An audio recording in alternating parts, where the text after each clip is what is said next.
Vamos a orar juntos.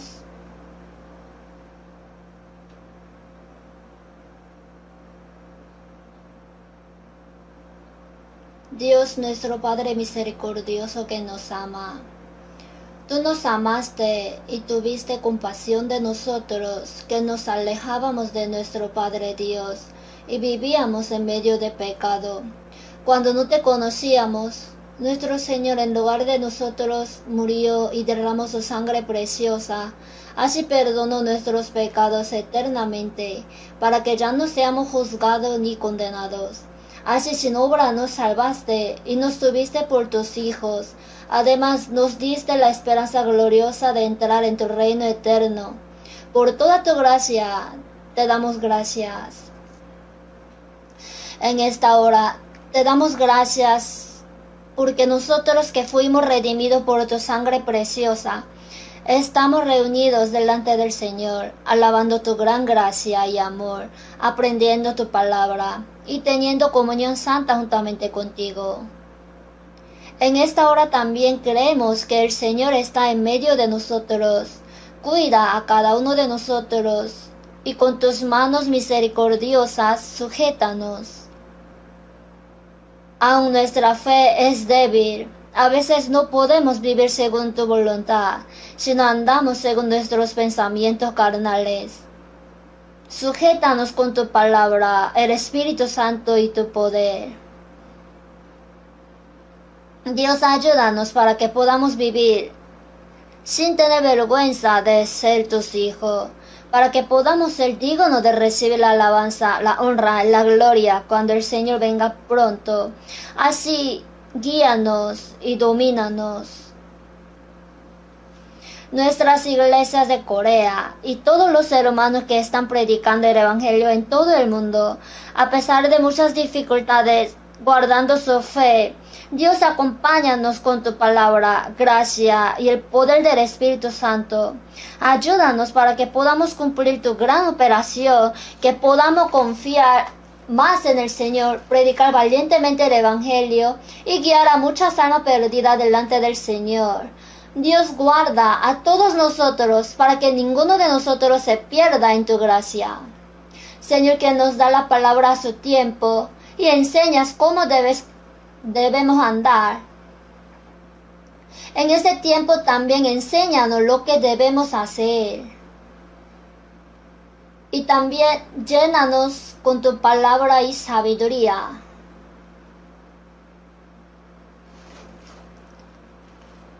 En el nombre de nuestro Señor Jesucristo hemos orado. Amén.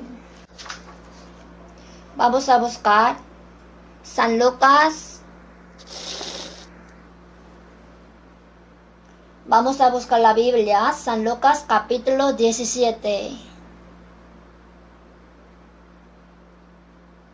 Del versículo 5, capítulo 17, 5 hasta 10.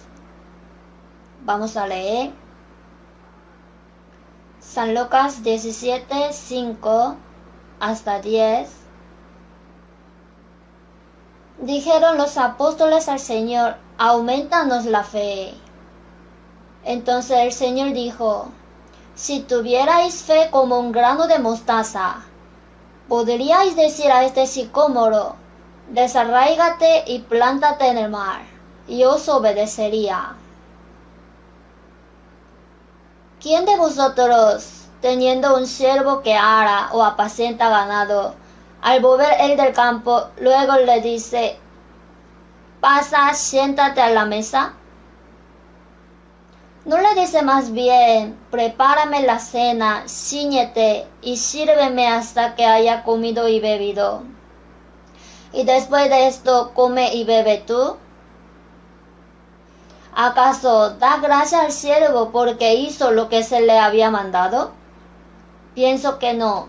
Así también vosotros, cuando hayáis hecho todo lo que os ha sido ordenado, decid: siervos inútiles somos, pues lo que debíamos hacer, hicimos. Hasta aquí.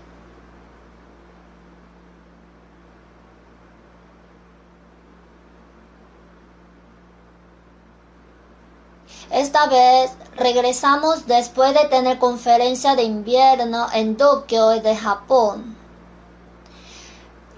La conferencia para todos los predicadores de Japón en Osaka y una inauguración de la iglesia central de Osaka. Nos acompañaron muchos diáconos, ancianos y hermanos. Por lo tanto, tuvimos buen tiempo de comunión.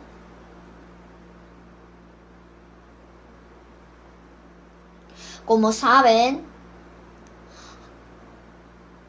Japón parece un lugar difícil de evangelizar.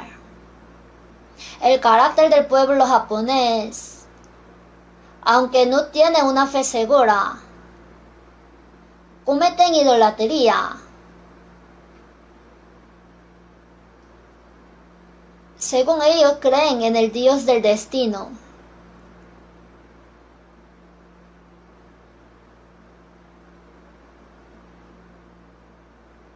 Y si le dice que crean en Dios,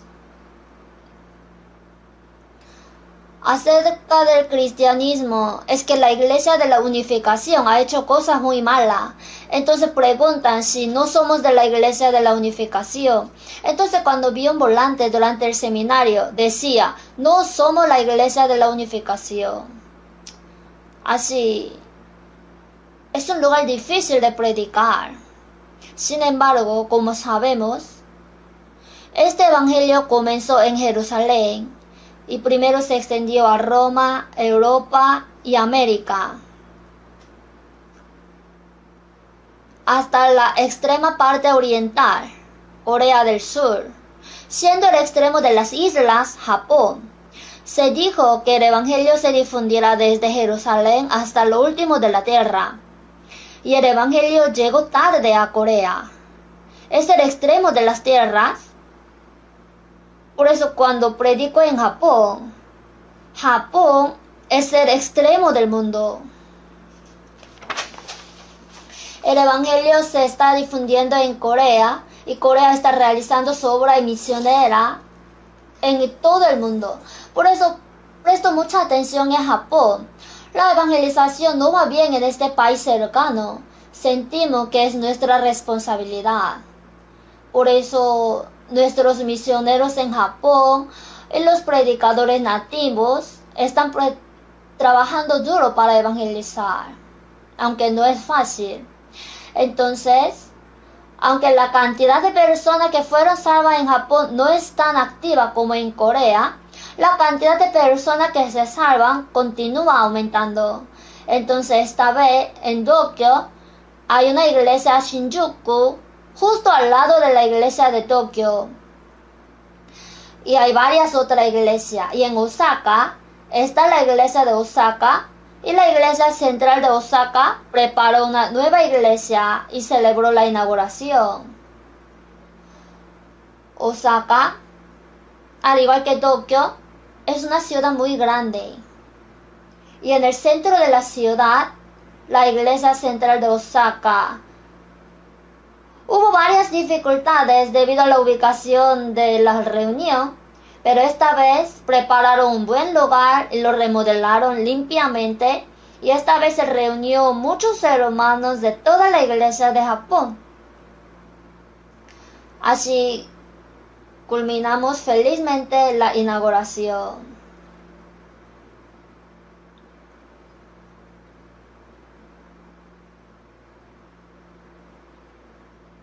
Y debido a que nuestros misioneros y predicadores nativos en Japón están muy decididos y trabajan duro, la evangelización en Japón es activa. En Japón viven unos 125 millones de personas. Es un país grande cuya población es 2 veces y media más grande que de Corea.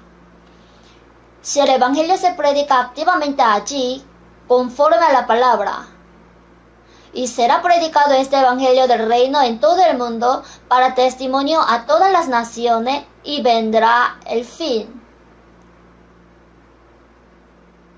Entonces en San Mateo 24:14,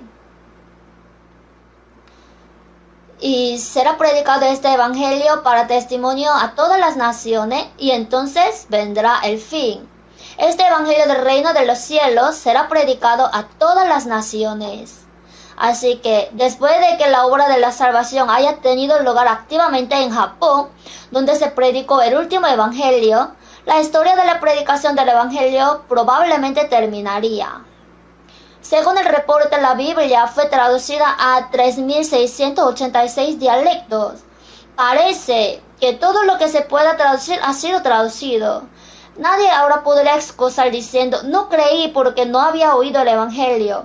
Las personas serán juzgadas más por el pecado de no creer que por sus pecados morales. Habrá condiciones suficientes para que aquellos que no creen sean juzgados. Entonces, Corea y Japón son considerados el extremo oriental y el fin del mundo. Pero evangelizar a Japón también se considera una gran responsabilidad para nosotros. Por eso, oren mucho por evangelización de Japón. Esta vez muchas personas de las iglesias de Corea fueron a la inauguración y nos felicitaron. Entonces, espero que tengan interés y oren por la evangelización de Japón.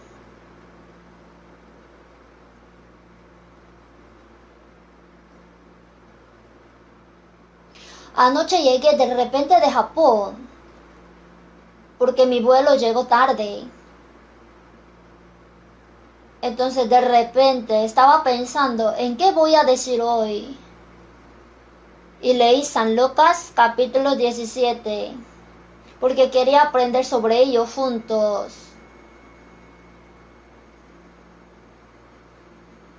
El capítulo 17, versículo 5. Dijeron los apóstoles al Señor, aumentanos la fe. Los apóstoles dijeron al Señor, aumentanos la fe.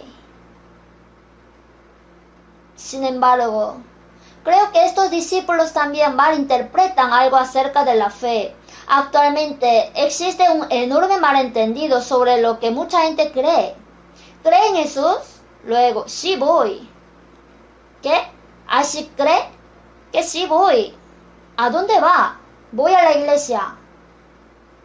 No estoy preguntando si usted va a la iglesia o no, sino si usted cree en Jesús o no.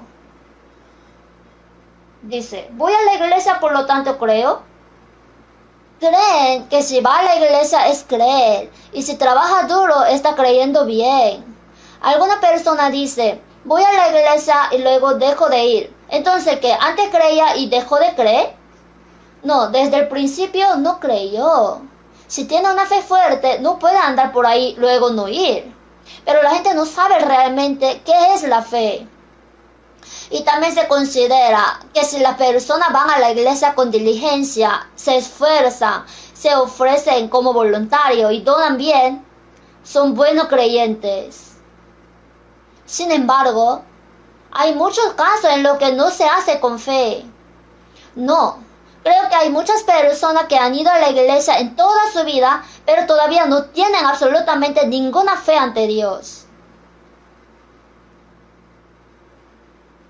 Por eso hoy vamos a aprender juntos qué es la fe. Los discípulos dijeron, aumentanos la fe. Que nosotros tenemos poca fe, aumentanos la fe.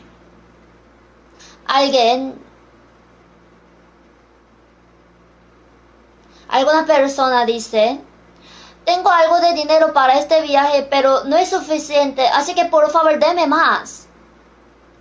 Así podría pedir a su padre o a alguien. Así de simple, por favor aumentanos la fe. Alguien dice, dame fe como la de un toro. O alguien dice, deme una fe como una montaña. Dicen eso porque no saben qué es la fe. Cuando los discípulos oraron a Jesús, aumentanos la fe,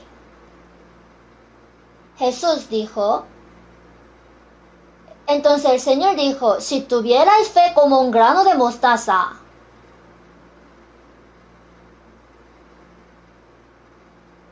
Probablemente Jesús estaba caminando a la orilla del mar de Galilea y al lado creo que había muchos sicómoros.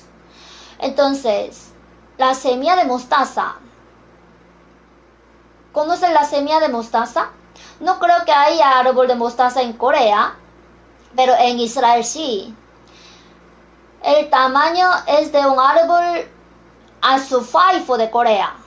No es un árbol tan grande. Pero la semilla de mostaza es tan pequeña. Si la sopla, sale volando. Además, la semilla de mostaza un poco más grande es más pequeña que el mijo. Así es una pequeña semilla.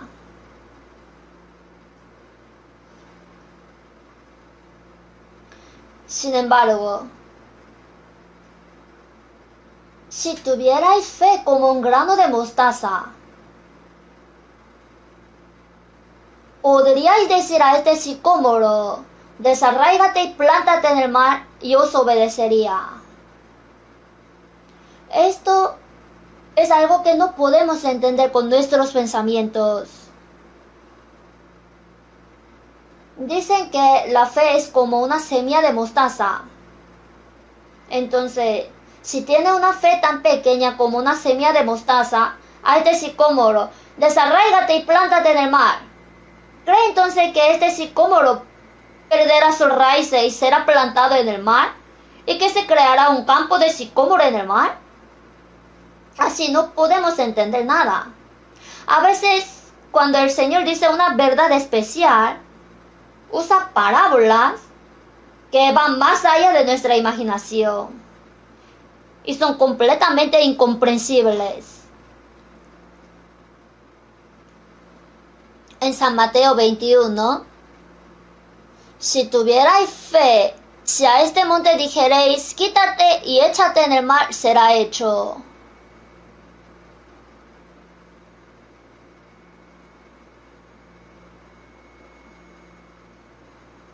¿Hay alguien que pueda mover montaña con una fe tan pequeña como una semilla de mostaza? ¿Alguien ha arrancado alguna vez un sicómoro y lo ha plantado en el mar? Entonces nadie habría tenido una fe del tamaño de un grano de mostaza. Eso no significa eso. Mover una montaña, o desarraigarse el sicómoro, o ser plantado en el mar, son metáforas para explicar otros hechos.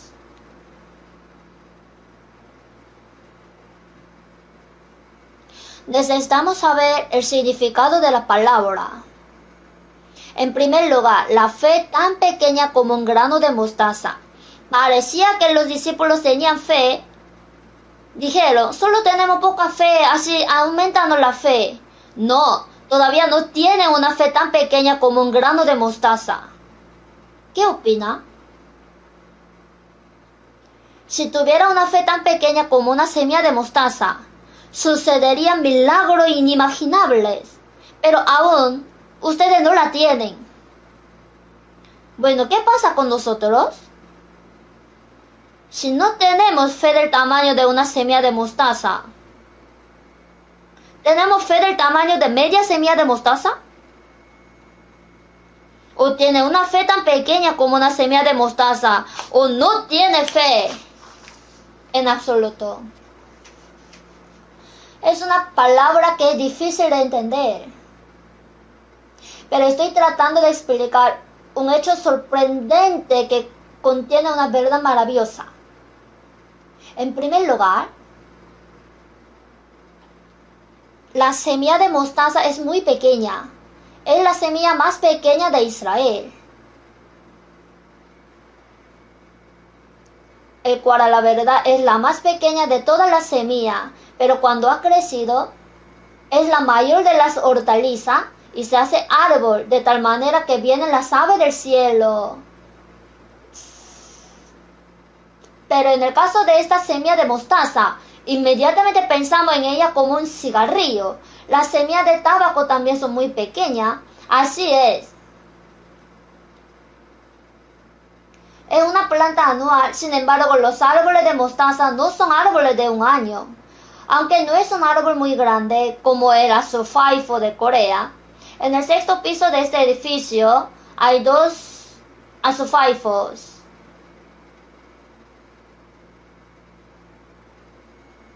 Cada año hay 2 árboles llevan azofaifo. Salen frutos, ¿no?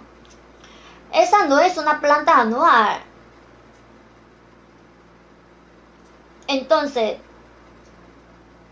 es un árbol perenne. Entonces, una semilla muy pequeña puede convertirse en un árbol muy grande en comparación con el tamaño de la semilla. ¿Por qué el Señor explicó la fe tan pequeña como una semilla de mostaza? Primero podemos pensar que en una semilla de mostaza, aunque sea tan pequeña, hay vida. La fe es si hay vida o no. No importa cuán grande sea su fe, si no tiene vida, no es fe verdadera. ¿Y cuándo comienza la verdadera fe? En Romanos 10:17, así que la fe es por el oír, y el oír por la palabra de Dios. La verdadera fe no es algo que se gana con algún esfuerzo, sino que la fe proviene del oír y entender la palabra de Dios. Entender en Colosenses 1:6 que ha llegado hasta vosotros así como a todo el mundo y lleva fruto y crece también en vosotros desde el día que oísteis y conocisteis la gracia de Dios en verdad. El evangelio que llamamos es el evangelio de la gracia de Dios. Es la gracia asombrosa de que Dios dio a su Hijo unigénito hasta la muerte en rescate por el pecado para salvarnos. Y el Señor murió en la cruz para pagar nuestros pecados. Y con su sangre derramada lavó nuestros pecados para siempre. Cuando escucha este evangelio y realmente entiende la gracia de Dios, la fe comienza aquel día en que se da cuenta. Cuando nos damos cuenta de esto, recibimos el perdón de nuestros pecados y al mismo tiempo confiamos en que el Señor nos ha salvado. Entonces la fe viene cuando escucha la palabra de Dios y el evangelio de la gracia y verdaderamente entiende su gracia. Por supuesto, eso también viene a través de la obra del Espíritu Santo. En 1 Corintios 2:10, pero Dios nos las reveló a nosotros por el Espíritu. Cuando el Espíritu Santo de Dios viene, nos permite darnos cuenta y creer en la gracia de Dios. Comprender y creer es obra del Espíritu Santo. Cuando buscamos fervientemente la gracia de Dios, queremos ser salvos y cuando aprendemos la palabra, entendemos la gracia de Dios. Tampoco puedo olvidarme del día 30 de octubre de 1962 a las 8 de la tarde. Ese día es tan vivido como ayer, incluso ahora, porque antes de eso vivía una vida religiosa con afán durante más de 10 años. Hice mucho evangelismo, serví como pastor en una iglesia rural durante 2 años. En realidad no tenía fe en aquel entonces. Cuando realmente comprendí el evangelio de la gracia de Dios, cuando me di cuenta de que mi fe no estaba correcta y anhelaba sinceramente la gracia de Dios, el Espíritu Santo me ayudó a entender. Cuando me di cuenta de eso, vino el Espíritu Santo. Así se cumple la confirmación de la salvación y comienza la vida. Comienza con una fe tan pequeña como una semilla de mostaza. En el parque nacional llamado Sequoia National Park de Estados Unidos, ¿conoce el árbol de secoya? Esa secoya mide unos 120 y 130 metros de altura. Este árbol tiene un diámetro de 13 metros. Mide unos 30 metros de circunferencia y 120 y 130 metros de altura. No se ven árboles así en nuestro país. Las secoyas de la América son realmente enormes. Me siento como si estuviera en un bosque de edificios, pero incluso estos grandes árboles comienzan desde una semilla pequeña. ¿No es asombroso? La vida hace cosas tan asombrosas. Una pequeña semilla de manzana se convierte en un árbol y lleva unas 100 manzanas. Así que como las semillas tienen vida, la vida comienza la historia. Nuestra fe ha pasado de ser tan pequeña como una semilla de mostaza a un cambio sorprendente. No solo comienza la vida de Dios, sino que allí aparecen milagros inimaginables. Desarráigate y plántate en el mar. Se dice, los sicómoros se desarraigan y se plantan en el mar. Solo tiene que imaginarlo. En realidad nunca va a suceder. Este sicómoro no va a desarraigarse y plantarse en el mar. Eso es imposible. Sin embargo, lo que el Señor quiso decir, si tenemos una fe tan pequeña como una semilla de mostaza, podemos vivir con nuestras raíces plantadas en este mundo, tal como el sicómoro tiene sus raíces plantadas en la tierra. Por eso, decíamos que pertenecíamos al mundo y así vivíamos en el pasado. En San Juan 15:19, si fuerais del mundo, el mundo amaría lo suyo, pero porque no soy del mundo, antes yo os elegí del mundo. En San Juan 17, en la larga oración que Jesús hizo en la noche antes de su muerte en la cruz, no son del mundo como tampoco yo soy del mundo. Sí, se refiere a los santos que han sido salvos, como tampoco yo soy del mundo. Jesús vino a este mundo, pero no era del mundo. Vino a este mundo para realizar la gran obra de Dios, la obra de la salvación. Vivió poco tiempo, murió en la cruz, resucitó 3 días después y ascendió al cielo.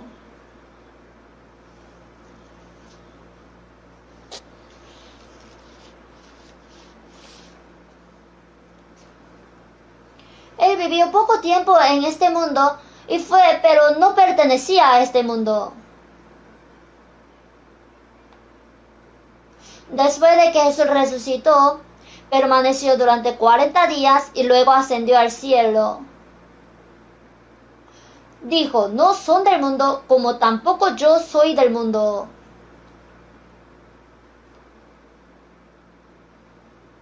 Ahora, ¿qué pasa con los salvos? Lo seguro es que aunque todavía vive en el mundo, no es del mundo. Entonces, ¿a dónde pertenece? Pertenece al cielo. En Filipenses 3:20, mas nuestra ciudadanía está en los cielos, de donde también esperamos al Salvador, al Señor Jesucristo. Una vez que recibe la salvación, se convierte en ciudadano del reino de los cielos. Por supuesto, tiene doble ciudadanía. Nuestro cuerpo todavía están en este mundo. Los coreanos tienen nacionalidad coreana y los japoneses tienen la de Japón. Y cuando somos salvos, nos convertimos en ciudadanos del cielo y nos convertimos en un extranjero en esta tierra. Ahora, aunque vivimos en la tierra, ya no pertenecemos a esta tierra. El país de origen se mudó allí. Los trámites migratorios ya se han sido realizados y la visa ya ha sido emitida. En algún rato iremos allí. ¿No es maravilloso? Porque vosotros no sois del mundo, pero yo os elegí del mundo. ¿Por qué? Somos el pueblo que Dios sacó para ir al cielo. Entonces, así, si tiene fe tan pequeña como una semilla de mostaza, como las raíces del sicómoro se desarraigan, así nosotros que pertenecemos a este mundo, estamos arraigados y vivimos en el mundo. Pero nos desarraigamos. Entonces, el desarraigarse es un problema, pero plantarlo en el mar también es problema, ¿no? El sicómoro no puede ser plantado en el mar. Sin embargo, una persona salva que pertenece al mundo, si tiene una fe tan pequeña como un grano de mostaza, de ahí en adelante, somos sacados del mundo y nuestras vidas son arrojadas al poder de Dios, trabajando en la gracia de Dios y el plan de Dios. ¿Se imaginan? Debe ocurrir un milagro inimaginable. ¿Qué es la fe? Si quiere creer, sí, y si no, no. Si va a la iglesia es fe, y si no va, no es fe. Esto no es fe. En Santiago 2, ¿de qué aprovechará si alguno dice que tiene fe y no tiene obras? Tú tienes fe y yo tengo obras. Muéstrame tu fe sin tus obras, y yo te mostraré mi fe por mis obras. Porque como el cuerpo sin espíritu está muerto, así también la fe sin obra está muerta. Si tiene fe, muéstrala con obras. ¿Qué tipo de obras tiene que mostrar? Cuando tiene fe, ocurren cambios asombrosos. Si sabemos que no pertenecemos al mundo, entonces pertenecemos al Señor y al cielo. Es posible que ahora usted no lo sepa, aunque haya recibido la salvación. Necesita saber qué cambios han aparecido. ¿Sabía que tan pronto como fuimos salvos, todas las nacionalidades fueron transferidas allí para que pudiéramos ir al cielo?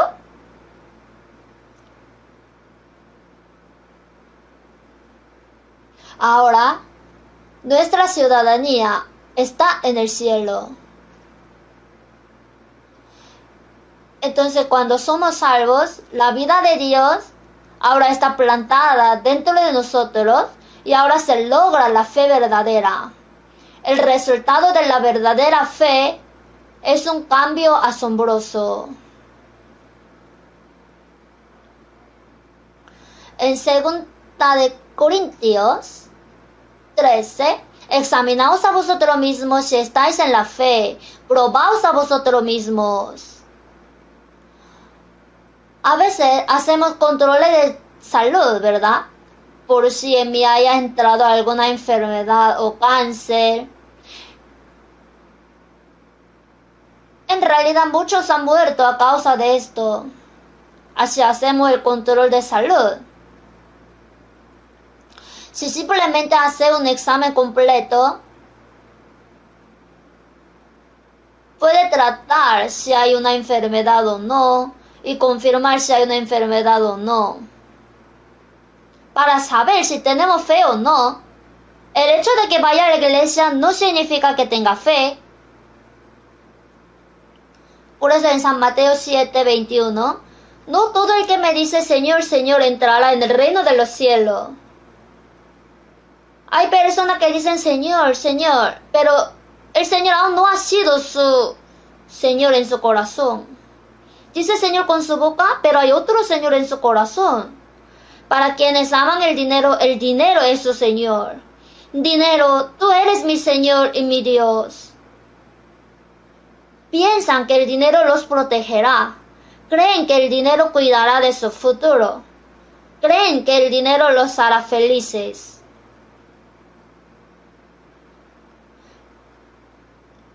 Las riquezas del rico son su ciudad fortificada y como un muro alto en su imaginación.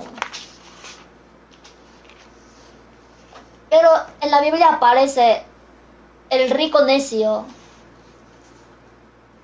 en San Lucas. Pero necio, esta noche vienen a pedirte tu alma y lo que has provisto, ¿de quién será? Así es el que hace para sí tesoro y no es rico para con Dios.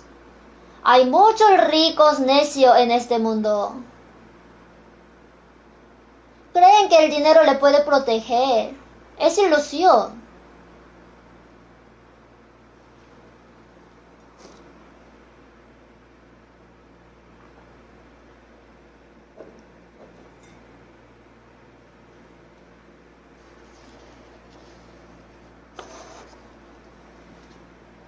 El hombre que todos conocemos es Steve Jobs, un hombre que sorprendió al mundo desarrollando los teléfonos inteligentes de Apple y tuvo una enorme riqueza.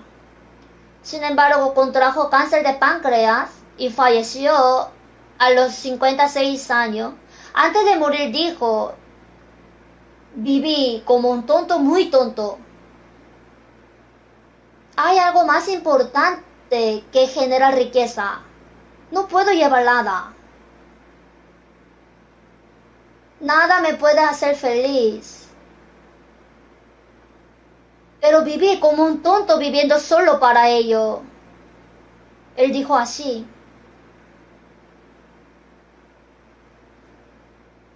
Cuando los ricos mueren, es realmente deprimente. El presidente de una gran empresa coreana escribió algo y después de su muerte, cuando vieron su texto, no sé quién disfrutará de la riqueza que tengo. No estoy seguro de quién vivirá en esta gran vía del lujo o quién tendrá las llaves del mejor carro.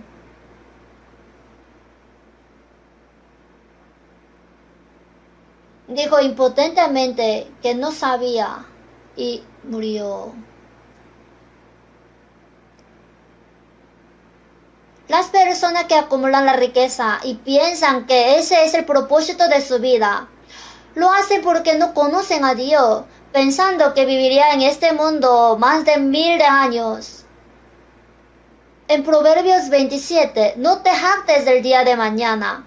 ¿Está diciendo que ganará mucho dinero y tendrá éxito? En Jeremías dijo: ¿y tú buscas para ti grandezas? No las busques. Cualquiera que tenga un negocio para sí mismo es un tonto. No las busques, dijo. Somos personas que debemos ir delante del Señor en cualquier momento, siempre y cuando el Señor nos llame. Pero Jesús vino a esta tierra, cumplió la salvación. Si una persona entiende la gracia, recibe la salvación y obtiene una esperanza segura de ir al cielo, ya ha tenido éxito en este mundo. Una persona que pueda ir delante del Señor en cualquier momento, esa persona es una persona que se ha vuelto idónea para el propósito para el cual Dios creó al hombre. Sin embargo, es cierto que la vida de Dios comienza cuando somos salvos. La vida de Dios comienza dentro de Él. En 2 Corintios 13:5, examinaos a vosotros mismos si estáis en la fe. ¿O no os conocéis a vosotros mismos que Jesucristo está en vosotros, a menos que estéis reprobados? Si has recibido la salvación, Cristo está en mí. Es asombroso. Las personas que nacen de nuevo definitivamente tienen el Espíritu Santo, incluso si no lo saben. Necesitamos saber que Él está. El Señor está en mí y ahora Él es el Señor de mi vida. En Romanos 8, si alguno no tiene el Espíritu de Cristo, no es de Él. Cuando fuimos salvos, el Espíritu de Cristo ha venido. Y los que son salvos son cristianos. Las personas que no son salvas no son cristianos. Solo son del cristianismo. Pero un cristiano es una persona en quien Cristo vive. Si alguno no tiene el Espíritu de Cristo, no es de Cristo. El Espíritu de Cristo ahora vino. En 1 de Pedro 1:23, siendo renacidos no de simiente corruptible, sino de incorruptible, por la palabra de Dios que vive y permanece para siempre. La palabra, siendo la semilla, fue plantada, sino de incorruptible, por la palabra de Dios que vive y permanece para siempre. Por la palabra entiende el amor de Dios, recibe la salvación, y dentro del salvo está el Espíritu Santo. Hay personas que dicen ser salvas, pero no saben si existe el Espíritu Santo. Esto puede que no haya sido salvo o no lo sabe aún. Los salvos tienen el Espíritu Santo. El Espíritu Santo está, aleluya, Él está en mí. Caminando por el camino angosto y regocijándome día y noche, porque el Espíritu del Señor está conmigo. Qué tan asombroso es que el Señor esté dentro de mí. En Gálatas 2:20, con Cristo estoy juntamente crucificado. Es el testimonio del apóstol Pablo, pero es el mismo testimonio de todos los cristianos. Con Cristo estoy juntamente crucificado. Que si uno murió por todo, luego todos murieron, dijo. Cuando Jesús murió, todos los hombres, o sea, todos los pecadores murieron en Él. Cuando realizamos esta gracia, cuando Él murió, yo también morí. Morí al mismo tiempo que el Señor murió por mí. Entonces estoy juntamente crucificado con Cristo. Fue hecho por fe. Ya no vivo yo, mas vive Cristo en mí. La persona que es salva ya está muerta y sepultada. Cuando fuimos bautizados, entramos al agua. ¿Qué significa? Yo he muerto y he sido sepultado con el Señor. No importa cuán altos sean mis deseos mundanos, mi pasión juvenil y todo lo demás. Si recibo la salvación, morí y fui sepultado con el Señor. Si ha sido sepultado, se acabó, ¿verdad? Ya no vivo yo, mas vive Cristo en mí. El Señor está dentro de mí como vida. El Señor está dentro de mí como mi nuevo dueño. ¿Sí o no? Tiene que asegurarse de esto. Solo en palabra, el Señor está en mí. El Señor siempre está en mí. Yo estoy en el Señor. ¿Estás realmente? Si está el Señor es el Señor, el dueño. ¿Por qué me llamáis Señor, Señor, y no hacéis lo que yo digo? Señor significa que el Señor es el dueño de mi vida. Ahora, Señor,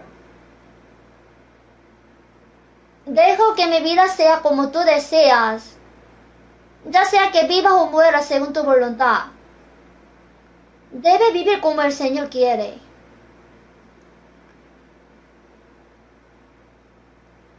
Para que comprobéis cuál sea la buena voluntad de Dios, agradable y perfecta. Debe discernir de la Biblia cuál es la voluntad de Dios y vivir de acuerdo con la voluntad de Dios. Entonces, ahora el salvo dice, morí con el Señor en la cruz y con el Señor vivo. Ya no vivo yo, mas vive Cristo en mí. Esto no es una doctrina, sino el Señor realmente debe vivir en mí.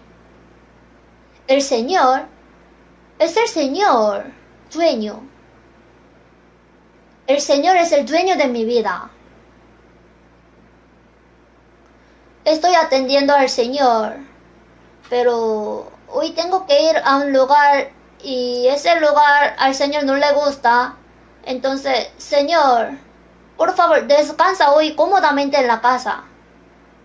Tengo que ir a un lugar, pero como es un lugar que a ti no te gusta mucho, entonces, como usted no puede ir, quédese. Y al regreso, entonces dirá, claro, buen viaje, así dirá. No, yo también voy y nos va a seguir. ¿Usted qué va a hacer? ¿Va a alguna parte con el Señor? ¿Está bien aunque eso no le agrada al Señor? No podemos hacer así. Lo que el Señor aborrece, yo lo odio. Y lo que el Señor agrada, me alegro. Por eso en 2 de Corintios 5, por tanto, procuramos también, o ausente o presente, serle agradables. Si vivir es para agradar al Señor, viviré. Y si morir es para agradar al Señor, moriré.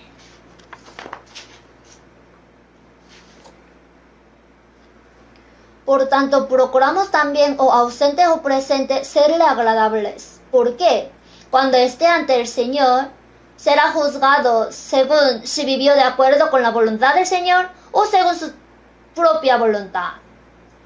Porque es necesario que todos nosotros comparezcamos ante el tribunal de Cristo para que cada uno reciba según lo que haya hecho mientras estaba en el cuerpo, sea bueno o sea malo. Si ha vivido según el Espíritu Santo o según la carne, sea bueno o sea malo. Es diferente del bien y del mal moral del mundo. Si fue bueno o malo en el cuerpo. Si vivió según la voluntad de Dios o según la suya. Si vivió según el Espíritu Santo o según la carne. Hermanos, si van delante del Señor, serán juzgados estrictamente. ¿Qué va a hacer? ¿Todavía quiere vivir como quiera?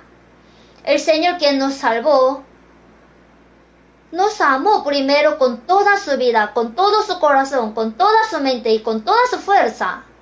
Por eso debemos amar al Señor con todo nuestro corazón, con toda nuestra mente, con toda nuestra fuerza y con nuestra alma.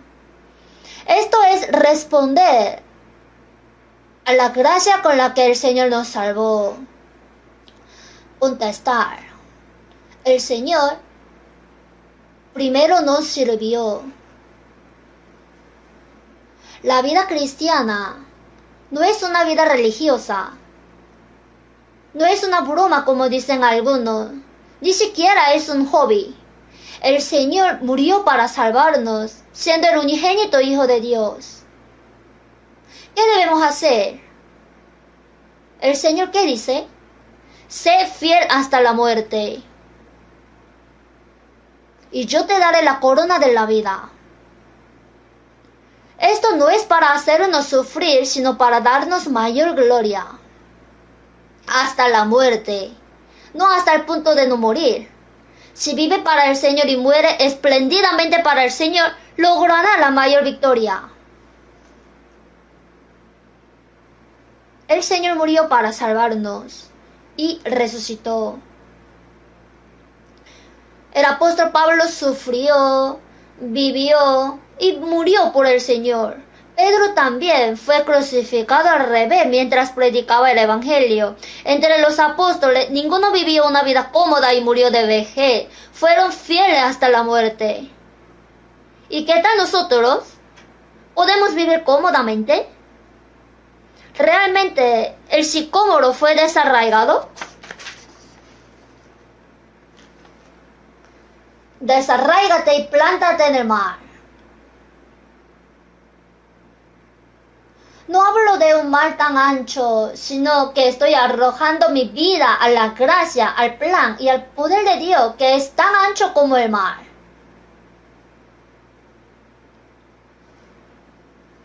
También en el himno, muchas personas están tratando de llegar al gran mar desde aguas poco profundas, pero cuando ven las pequeñas olas rompiendo, se debilitan y no pueden ir. Hay que cortar el ancla y luego ir al mar profundo. Como este himnario, nuestra vida ahora está en el plan de Dios.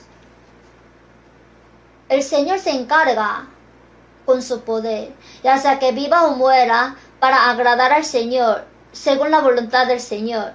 Esto es la vida cristiana. No se refiere a una persona especial, a todos los cristianos. Esto es la fe verdadera y el resultado de la fe verdadera. ¿Es difícil? Es fácil. Si dijera vive como quiera, entonces difícil. Aunque viva o muera según la voluntad del Señor, es fácil.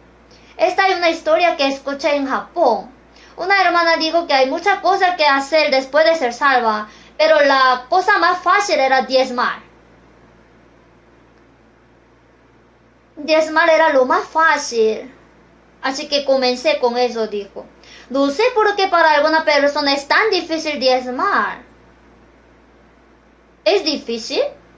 Si cree que es difícil, es infinitivamente difícil. Si piensa que es fácil, entonces es fácil. ¿Por qué puede hacerlo, no?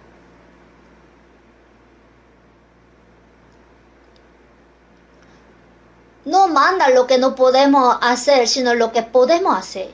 Puedo hacer lo que me manda.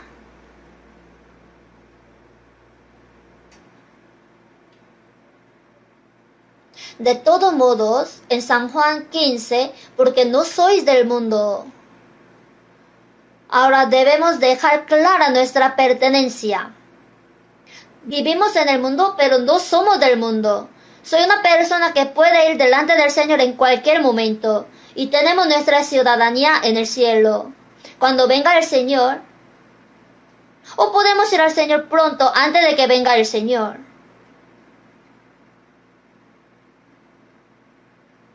Bienaventurado de aquí en adelante los muertos que mueren en el Señor. Si el cristiano ha vivido para el Señor y murió, eso sería la máxima gloria. No puede vivir o morir como quiera. Qué avergonzado se sentirá cuando vaya delante del Señor.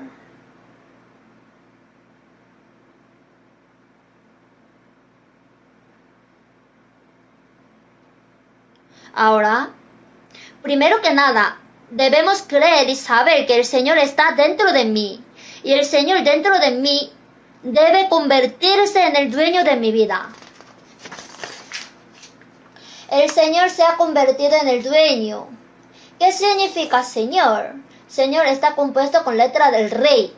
El apóstol Pablo dijo varias veces, Pablo, siervo de Jesucristo, en Romanos 1, en Filipenses 1:1, y siervos de Cristo Jesús. En Gálatas 2:20, con Cristo estoy juntamente crucificado y ya no vivo yo, mas vive Cristo en mí. Ahora el dueño no soy yo, el Señor está dentro de mí.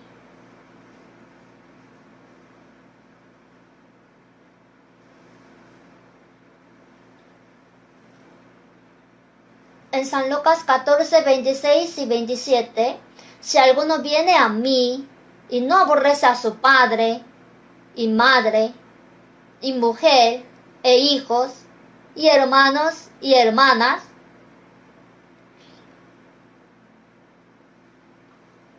y aún también su propia vida, no puede ser mi discípulo. El Señor dijo algo muy extremo. El que no aborrece no puede ser mi discípulo.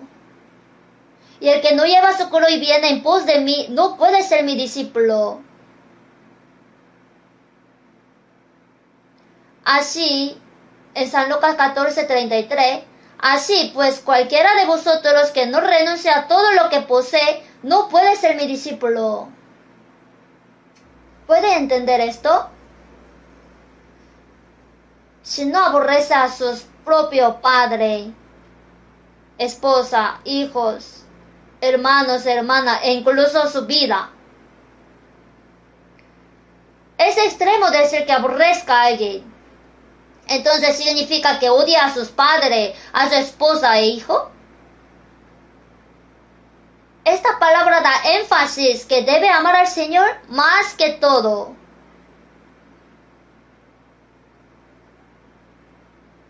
Para amar más al Señor, también podemos negar a nuestros padres. A veces podemos dejarlos. El que ama a padre o madre más que a mí no es digno de mí. Debe poner al Señor primero que todo.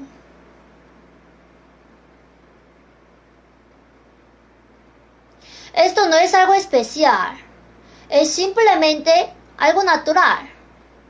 Es algo que hay que hacer.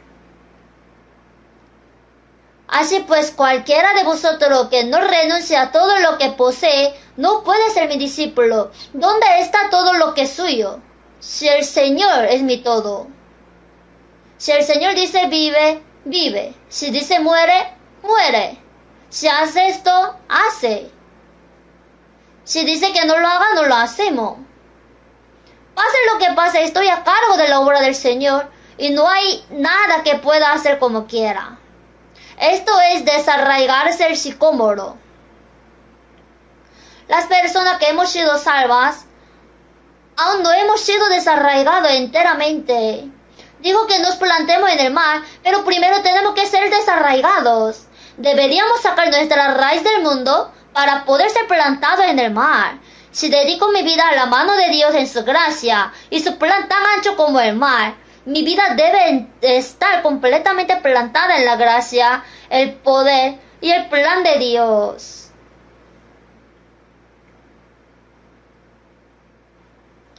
Es el resultado de recibir la vida del Señor.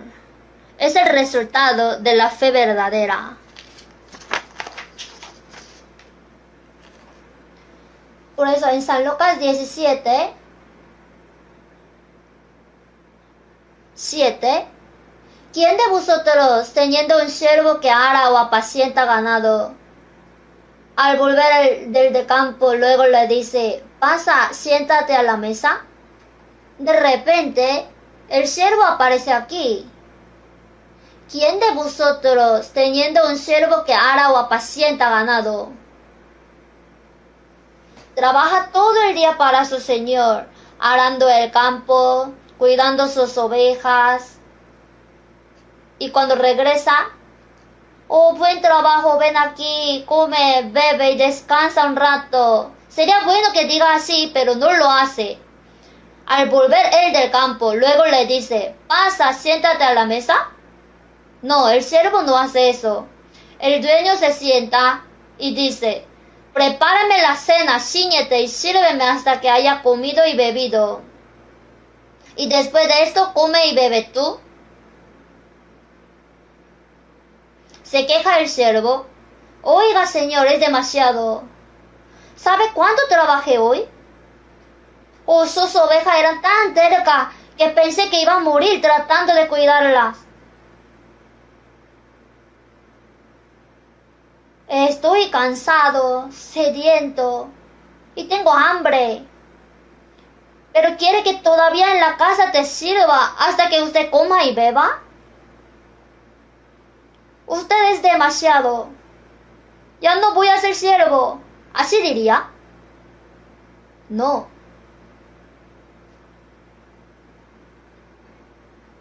Ahora,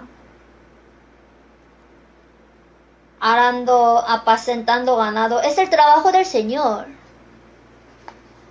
¿Cuál es más importante, el trabajo del Señor o servir al Señor en la casa? ¿Cuál? ¿Cuál? Es más importante servir al Señor. También es importante hacer el trabajo del Señor, como arar el campo o apacentar ovejas. Servir al Señor es más importante. ¿Se olvidaría de servir al Señor si es que ha trabajado duro en el campo? No, hay algo malo en esto. Si ha servido todo el tiempo para el Señor, debería hacer un mejor trabajo sirviéndole cuando llegue a casa. ¿Qué quiere decir esto? Hay muchas cosas que hacemos, como predicación, servicio en la iglesia. Esas son obras del Señor. En Colosenses 3 dijo, y todo lo que hagáis, hacedlo de corazón, como para el Señor y no para los hombres. En nuestra vida cristiana, porque a Cristo el Señor servís, hacedlo de corazón como para el Señor, porque a Cristo el Señor servís. La vida en el hogar, lo que la esposa le hace a su esposo, lo que le hace el esposo a la mujer, y lo que hace el padre a su hijo, es lo que el Señor le ha encargado. Por eso hay que hacerlo como para el Señor, ¿sabe? No debe quejarse. Incluso en el trabajo, solo porque recibo un pequeño salario en el trabajo, no debería ignorarlo y hacer turco. Es el trabajo que el Señor me dio. Hacerlo como para el Señor. ¿Puede hacer así? Si hace eso, el Señor seguramente le dará a esa persona. Si el dueño del negocio no le da una compensación suficiente, el Señor le va a dar un bono aparte. El Señor dijo que se le dará.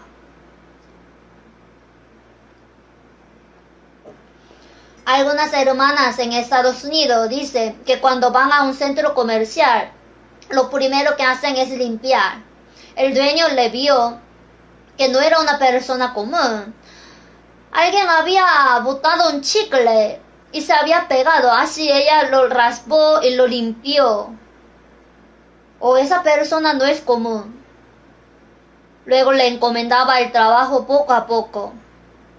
Después se convirtió en gerente. Había 2 gerentes trabajando allí, así que le quitó a uno y se lo dio a esta persona. El jefe le confía todo, hasta dinero. Nunca antes había visto a esta persona así. Es diligente, honesta y solo por el bien de su jefe. ¿Qué pasa con las personas que son fieles en su trabajo? Delante de los reyes estará y no estará delante de los de baja condición. Si es sincero en su trabajo, por ejemplo, ahora los jefes de negocio ven a esta persona y le buscan. Así le encomienda una tarea importante. Un pastor estaba hablando que él estaba parqueando y accidentalmente chocó contra un carro, pero nadie le vio. Entonces, era solo que diga, uy, perdón, y hubiese ido. Pero en una hoja de papel anotó su número de teléfono, diciendo, cometí un error y dañé una parte de su carro. Lo siento mucho. Le enviaré la plata para arreglarlo. Simplemente lo puso en el auto. Acaba de recibir una llamada. Era el presidente de cierta empresa. Dijo, venga. Nunca he visto a alguien tan honesto como usted. Le dio un trabajo en la empresa. Es verdad. Lo hizo antes de ser pastor. Luego en la empresa le trataban bien. Y más tarde fue bien visto por Dios y se convirtió en pastor. Tiene que ser bien visto, ¿verdad? Debe vivir honestamente.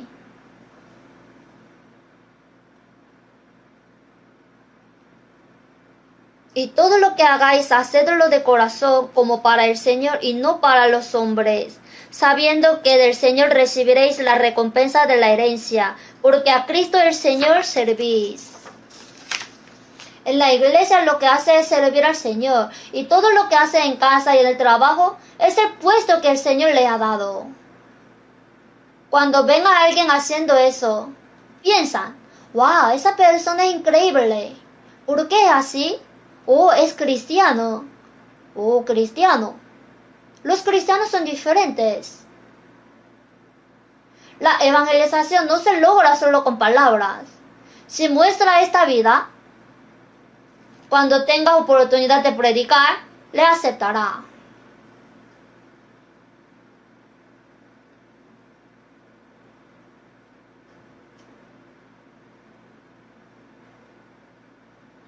Aquí sale el siervo que arando campo y pastoreando oveja. Esta es una historia sobre un siervo. El siervo es una persona de donde salió su ego. ¿El siervo tiene algún concepto personal? ¿Tiene algún plan?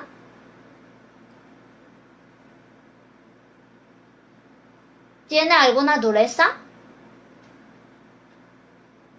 No tiene planes ni nada por el estilo. El siervo es, en palabra griega, doulos, o sea, esclavo. El esclavo que fue comprado por precio. El apóstol Pablo dijo con orgullo varias veces que él era un siervo de Jesucristo. No es un sirviente cualquiera, es un completo esclavo pagado con dinero. En 1 Corintios 6:20, porque habéis sido comprado por precio, glorificad pues a Dios en vuestro cuerpo y en vuestro espíritu, los cuales son de Dios.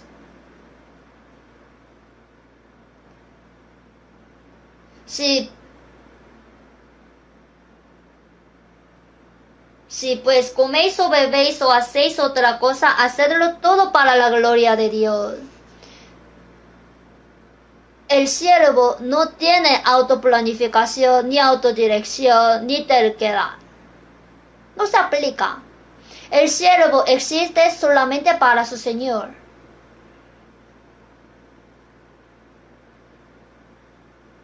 Esto es lo que dice la Biblia.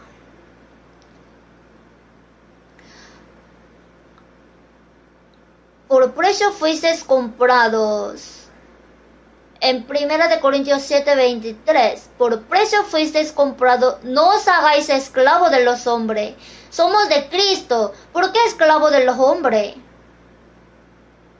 Somos siervos que el Señor compró con precio alto. Estábamos siendo vendidos al infierno por nuestros pecados, pero el Señor murió en nuestro lugar y derramó su sangre para comprarnos como precio. ¿Cuánto será su valor?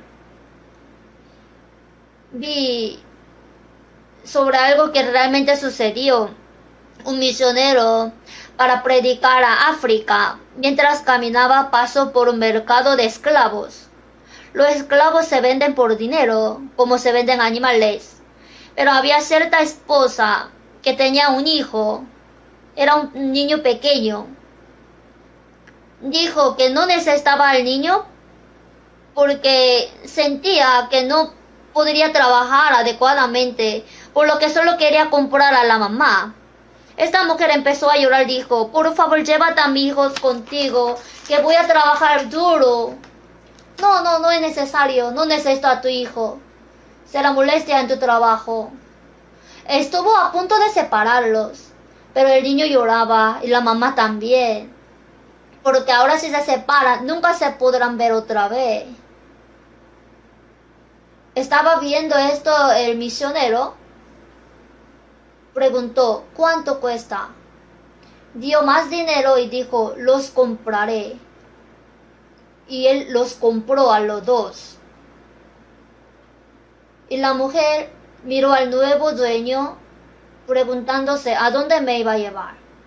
Ahí él rompió el certificado de esclavo. Yo no les compré para tenerlo por mis siervos. Usted ahora es libre. Que tenga una buena vida con su hijo.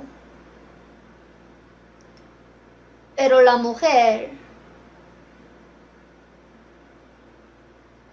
piensa que no debería perder a esta persona por la que pagó.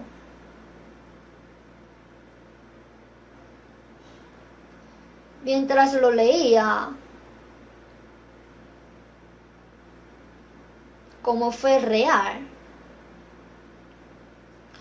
la mujer le rogaba, por favor llévenme.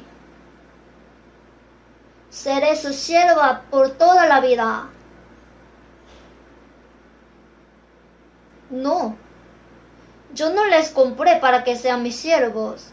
Ahora usted es libre, así que viva libremente. No, yo le seguiré a toda parte y viviré para usted. Como le rogaba tanto, dijo, entonces de todo modo usted no es esclava, vamos juntos. Así se llevó a la mujer y el hijo. Mientras pasaba por África, una serpiente cayó de un árbol y mordió al misionero y él se desmayó. Después de un rato, se despertó y la mujer estaba muerta al lado. La mujer seguía succionando con la boca el veneno de la mordedura de la serpiente venenosa. El veneno entró a la mujer, ella murió y el misionero se despertó. Entonces tomó a ese hijo por suyo. Esta historia fue real. Entonces el Señor nos rescató del pecado con un alto precio. Él nos dio libertad. Pero ¿qué debemos hacer? Por el Señor que dio su vida por nosotros. Somos siervos libres. Porque Él nos compró. ¿Sabe? no nos obliga a convertirnos en esclavo. Pablo dijo, Pablo, siervo de Jesucristo. No solo dijo así, sino que vivió como siervo del Señor en toda su vida. ¿No vivió para el Señor e incluso murió por el Señor? No debemos olvidar que somos siervos del Señor. Un siervo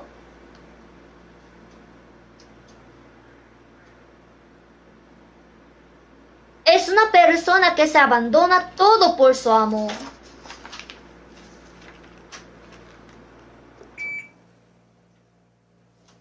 El siervo del que habla la Biblia es un siervo que existe solo para su amo.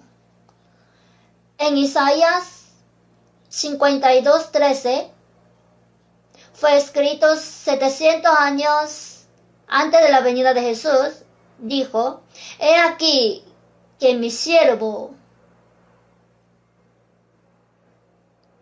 será prosperado, será engrandecido y exaltado. Dios dijo al Señor, mi siervo.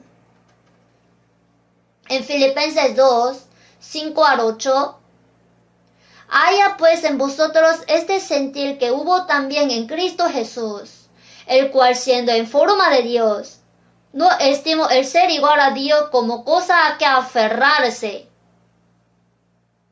sino que se despojó a sí mismo, tomando forma de siervo, hecho semejante a los hombres, y estando en la condición de hombre. Dios se ha hecho hombre.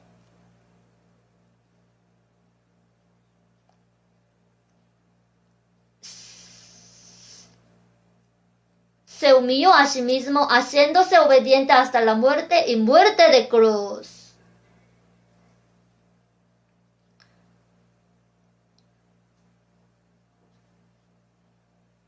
Para salvarnos, Jesús vino a esta tierra con el cuerpo humano humilde. Nació de una virgen y vivió siendo hijo de un carpintero pobre durante 30 años. ¿Quién lo habría llamado hijo de Dios? ¿Quién lo habría llamado Cristo o Salvador? Nadie lo habría sabido. No importa si lo sepa o no. ¿Cuánto sufrimiento soportó Jesús durante sus 3 años y medio en su vida pública? Y en la cruz, aquel inocente fue condenado a muerte, sufrió vergüenza y dolor. Derramó toda su sangre. Se ha hecho Dios siervo del hombre. ¿Hasta qué punto? Significa un siervo que entregó su vida para salvar a los pecadores. En San Juan 13:13-15, vosotros me llamáis maestro y señor y decís bien, porque lo soy. Pues si yo, el Señor y el maestro, he lavado vuestros pies, vosotros también debéis lavaros los pies los unos a los otros, porque ejemplo os he dado para que como yo os he hecho, vosotros también hagáis. En aquellos días el lavamiento de los pies lo hacían los siervos. Palestina estaba pavimentada, había mucho polvo, y no son zapatos como los nuestros, sino como sandalia, como chanclas. Si camina todo el día, estará polvoriento, sudoroso y maloliente. Cuando llega a la casa, lo primero que hace el siervo es sentarse a la puerta, trayendo agua, arrodillarse y lavar los pies de su amo. Esto es lo que hace el siervo. Jesús se hizo siervo y lavó los pies de todos sus discípulos. Porque ejemplo os he dado para que como yo os he hecho, vosotros también hagáis.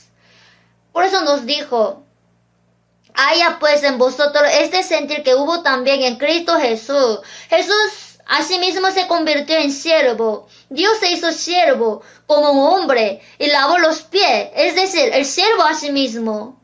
Llevad mi yugo sobre vosotros y aprended de mí, que soy manso y humilde de corazón, haciéndose obediente hasta la muerte y muerte de cruz. En San Lucas 22, porque ¿cuál es mayor, el que se sienta a la mesa o el que sirve?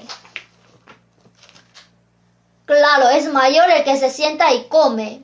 El sirviente se pone de pie y sirve hasta que el amo termine de comer. Sin embargo, Jesús dijo, mas yo estoy entre vosotros como el que sirve.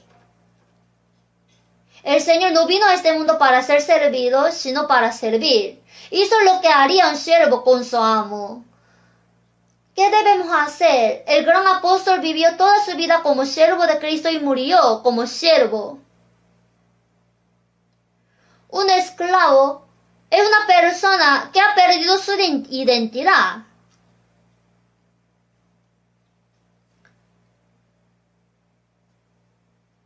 No tiene ego. No tiene queja. Si el dueño pide demasiado, oiga, Señor, yo también soy humano. Si tuve tanto problema, pero ahora que estoy en casa, en lugar de decirme que me siente a comer, ay, no puedo ser un esclavo. Así diría, jamás. Así también vosotros, cuando hayáis hecho todo lo que os ha sido ordenado, decir, siervo inútiles somos, pues lo que debíamos hacer hicimos. Es el resultado de una persona con fe real. ¿Entiende? ¿Puede hacer así? ¿Realmente tiene la fe como un grano de mostaza? Entonces, así como el sicómoro se desarraiga y se planta en el mar. Con Cristo estoy juntamente crucificado y ya no vivo yo, mas vive Cristo en mí. Y lo que ahora vivo en la carne, lo vivo en la fe del Hijo de Dios. Vivo para el Señor, muero para el Señor. Viva o muera, del Señor soy. ¿De qué nos sirve si solamente cantamos bien? Así debemos vivir. En Romanos 14, porque ninguno de nosotros vive para sí. Está diciendo para los salvos, y ninguno muere para sí. Vamos a buscar Romanos capítulo 14.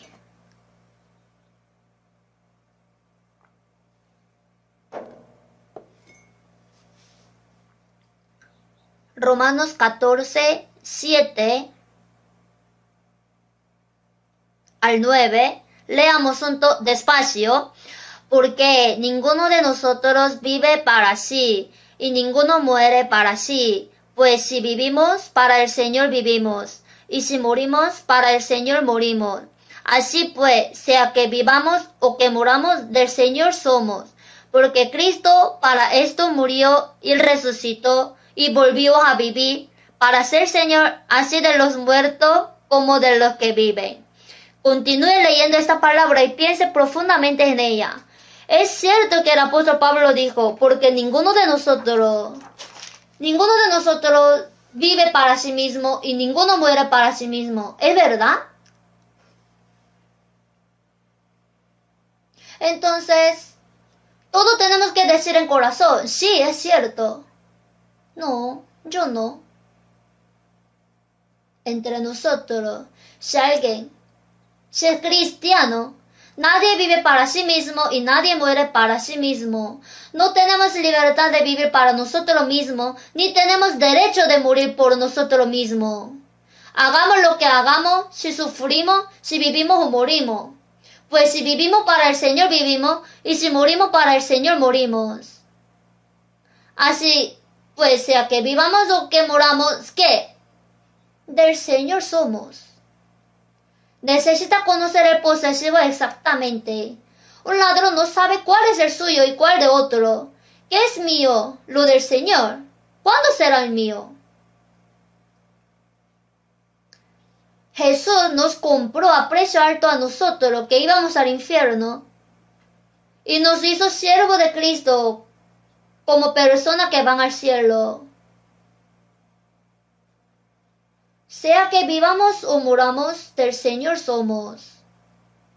Hay que tener claro el posesivo. Si vive para sí mismo y muere para sí, siendo el siervo del Señor, piensa que lo del Señor es suyo. No tenemos libertad de vivir ni el derecho de morir por nosotros mismos, que viva o muera.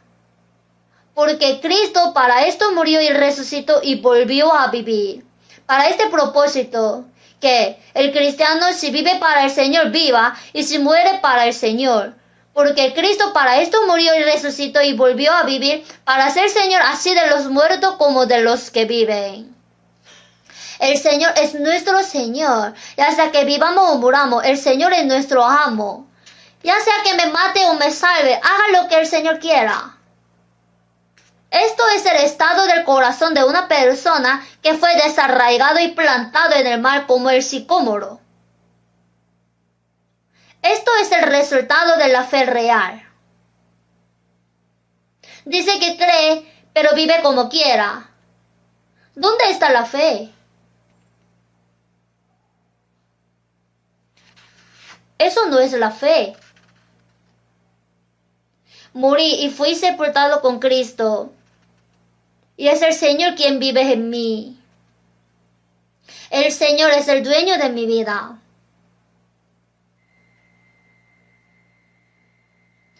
Por lo tanto, el siervo no puede quejarse ni culpar a su amo a pesar de cualquier situación. Solo hay obediencia al Señor. ¿No se obliga el Señor a hacer cosas que no nos gustan solo para molestarnos? No, es para nuestro beneficio. Siervos inútiles somos, pues lo que debíamos hacer, hicimos. Después de todo el trabajo, el siervo dice, mírenme, soy genial. ¿Ha visto a alguien así como yo? No, somos el siervo inútil. Como somos siervos, hicimos lo que debíamos hacer. Por eso el apóstol Pablo dijo, pues si anuncio el evangelio no tengo por qué gloriarme porque me es impuesta necesidad. Me es impuesta necesidad no significa que le haya sido obligada, sino que es algo que debe hacer. Y ay de mí, si no anunciare el evangelio. En Filipenses 2:16, asidos de la palabra de vida, para que en el día de Cristo yo pueda gloriarme de que no he corrido en vano, ni en vano he trabajado. Si vivimos según la voluntad del Señor, tendremos algo de que gloriarnos ante nuestro Señor en el día de su venida. Él nos alabará. Bien, buen siervo y fiel. Cuando esté delante del Señor, ¿puede ser alabado como siervo bueno y fiel? Siervo malo y negligente. ¿Sabe que siendo cristianos si somos perezosos es malo? Siervo malo y negligente. Así no debemos ser reprendidos. Como servidores de Cristo, guardamos silencio como quiere el Señor. Para salvarnos, el Señor fue perseguido, pero no murmuró. Quien cuando le maldecían no respondía con maldición, cuando padecía no amenazaba. Cuando fue amenazado, dijo, ¿sabe quién soy yo? ¿Te puedo vengar? Dijo, no, sin decir ninguna palabra. No abrió su boca, como cordero fue llevado al matadero. Y nosotros también le seguimos. Si alguno quiere venir en pos de mí, nieguese a sí mismo, tome su cruz y sígame. Esto es el resultado de una persona que tiene fe verdadera. ¿Entiende? Vamos a vivir así. El día de la venida del Señor está muy cerca de verdad. Quizá lo que siento acerca de la Biblia y de aprenderla es que el Señor vendrá mientras todavía estemos vivos. Todo está muy cerca. Morir e ir ante el Señor es una bendición, pero estando vivo, encontrarse con el Señor será una bendición mayor. Entonces, para poder presentarnos ante el Señor sin vergüenza, sin importar cuándo venga, debemos tener la fe para seguir y obedecer al Señor en silencio como cristiano. Vamos a orar juntos. Dios Padre misericordioso, Cuando no te conocíamos, primero tú nos amaste y tuviste compasión de nosotros. Y el Señor fue juzgado y condenado en lugar de nosotros. Con tu sangre preciosa derramada limpiaste nuestros pecados para siempre y nos salvaste sin obras. Señor, con tu sangre compraste nuestro cuerpo y nuestro espíritu, son tuyos. Ya solamente el Señor es el dueño de nuestra vida que nos queda. Aunque vivimos en el mundo, ya no somos del mundo, sino somos rebaño santo que fuimos elegidos por el Señor. Ahora el Señor es el dueño de nuestra vida. Gobierna sobre nuestra vida completamente para que podamos vivir según tu voluntad. Domínanos para que vivamos para el Señor y si hay que morimos para el Señor, para que todo lo que hacemos sea para ti, para tu gloria. Si en nuestra vida hay algo inadecuado ante ti, con tu palabra renuévanos y guíanos para que solamente podamos vivir para tu gloria en la vida que nos resta y que podamos recibirte en gloria cuando el Señor pronto venga otra vez. En el nombre de nuestro Señor Jesucristo hemos orado. Amén.